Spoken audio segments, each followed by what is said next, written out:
What's going on, fellas? I decided I would do a quick little fun video for the day. As always, this is just a way to do something. There are a lot of ways to do something. I don't want to ever come off on my channel like I'm coming here and telling you guys this is the one way to do something and what everybody else says sucks. There are a whole lot of ways to put on muscle.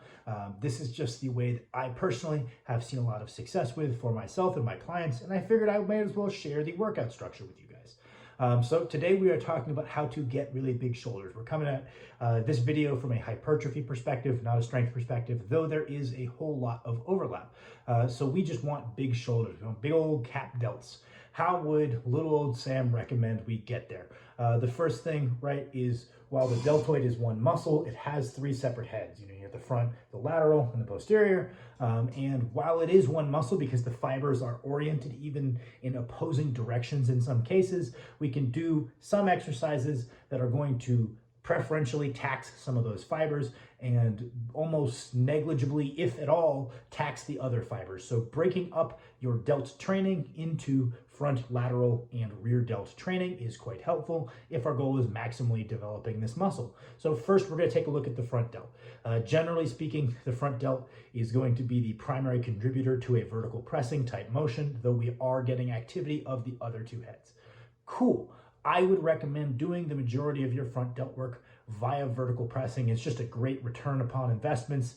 And while front raises are a perfectly valid exercise, I usually think we can achieve pretty maximal levels of front delt development via solely vertical pressing. And some people even push against doing much vertical pressing or front delt training in general because the delts are already receiving a good amount of work from our chest work and our horizontal pressing. We already did get some work for them. And yes, that is true, but we should still maybe try to reach up towards our maximum recoverable volume on this muscle, just as we might anything else. I can promise you it's not going to lead to you having some super goofy looking shoulder, so long as you adequately train the other two heads. It's worth doing. So what I would generally recommend is training a vertical press twice per week. I think many people could get away with 3, but as a general rule of thumb, we're going to throw twice out there. Perform once, rest a couple of days until our performance is relatively back to baseline, hopefully even a little bit above baseline. Go again. We kind of find what's the most sets we can do, and then be ready to go for that second session. Or if we want to talk about things more conceptually rather than focusing on honing in on a maximum recoverable volume and making sure that we are roughly recovered by our next shoulder focused session, we could instead just say, okay, we're gonna go until we're kind of smoked and we can't do any good sets anymore. That also works for the most part. Maybe we need to dial up how much we're thinking about it a little bit later, but that's not the worst thing in the world. It's just kind of go till the point of relative exhaustion, move on. You kind of find how many sets on average that is for you. Maybe you find 4, 5, 6 sets per session, and then I'm pretty smoked. I'm not doing a whole lot of quality work after that. Cool, that's going to be my general baseline. If you start having recovery capability issues, we dial it back. If we find we're recovering super easily, we move that forward. Awesome. We have our vertical pressing. We've kind of checked off that front delt. I think most vertical presses are created relatively equally as long as we're taking them through a solid range of motion. I don't care too much exactly which one you guys are doing. It can come down to personal preference, what kind of bothers your shoulders, what doesn't. But cool, we can check off that front delt hypertrophy category. Next, we're going to have the lateral head, probably from a visual perspective, maybe the most important one. Right? Lateral raises are going to be our best friend here because those fibers abduct the arm away from the body. So generally speaking, the meat and potato exercise that most people will throw out this is dumbbell lateral raises. And these are a great exercise. They kind of fall victim to the same critique that I've made of dumbbell rear delt flies, is that based on the orientation of gravity, we're barely challenging that musculature in the bottom ranges of motion, which might even be the most important ranges of motion. So I've talked about in the past how maybe on a rear delt fly, we might want to do that in a cable so that way we can really load the stretch position rather than if we're facing the ground and doing a dumbbell one, we're not really loading that stretch position. The same critique could be made of a lateral raise, that we're barely loading the stretched position at all. And it's very hard to get into a deep stretch position because our torso is in the way. One easy fix for this is doing a little bit of a cross-body cable raise. That way we get resistance through the full curve. On paper, this is quite a bit better, though anecdotally for myself and my clients, I don't find it to be that much better. Just to break up the monotony, you're welcome to split your lateral raising volume between those motions. But that being said, I have not found a tremendous difference in results from these two motions. I find that for whatever reason, dumbbell lateral raises tend to get the job done. You're going to hear some guys talk about like, well, why aren't you taking your lateral raises all the way overhead to a loo raise?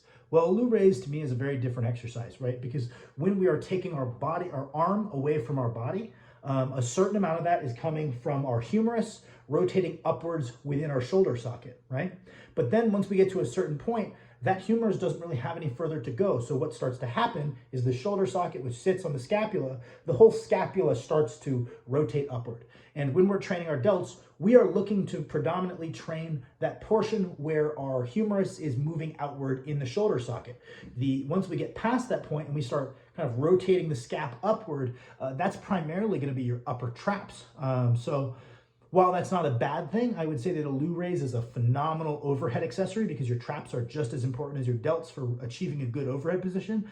I don't think they're quite as good from a pure delt hypertrophy perspective because it's just more likely that something else is going to be the limiting factor, and it makes sets take forever if you're going to hit a set of 20 on loo raises rather than laterals.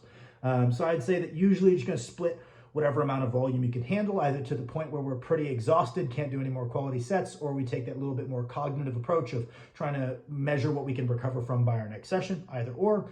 We fill up that lateral raising volume. Cool, we've checked off the lateral delt. Just do your laterals. It's relatively simple. That brings us to the final head, the one that I and many people have neglected, the rear head of the delt. And I can tell you guys that it was a big John Meadows talking point to really hammer the rear delt as it pushes that lateral head forward. It makes it so your shoulder doesn't have that sloped forward look of an overdeveloped front delt. All around, it makes for better looking delts. And I, with time, as per John Meadows' recommendation, have pushed my volume higher and higher on these and have come to the conclusion that they do have a very high recovery capacity. So the recommendation I usually have made in the past is to do a set of rear delts for every vertical press that you did and a set of rear delts for every lateral raise. So half of our workout is going to be dedicated to the rear delt. The way I like to structure this would be vertical press and then a rear delt motion and then lateral raise and then another rear delt motion. Just to kind of break up the monotony, give you a little rest, maybe perform better for the latter half of those rear delt volume by giving yourself a little bit of rest. Because we're doing so many sets, we're absolutely welcome to break this up into a whole lot of different motions to kind of break up the monotony. We're probably getting similar enough effects from each motion. I wouldn't worry about it too much. We have cable rear delt flies, we have a reverse pec deck, we have a Powell raise, crossbody Powell raise lying on our side, we have a dumbbell rear delt fly, we have a face pull, we have a band pull apart, we have IYT raises. We have a whole lot of options here for our rear delt exercises, so we can kind of break up that monotony of having to do so many sets. But I can tell you guys anecdotally, when I began training my rear delts, my shoulders felt a hell of a lot more healthy. I know there's not really any literature at all to support that notion, so it's not something I'm going to tell you as a fact. All I can tell you is that that was my anecdotal experience. And I can also tell you that visually my shoulders changed quite a bit for the better when I started really hammering the rear delt alongside the lateral and the front delt. So that would be my general approach to getting big shoulders. Please let me know if you want any similar videos to this. I enjoy making these just as much as I enjoy making all the other ones. Thank you guys for watching.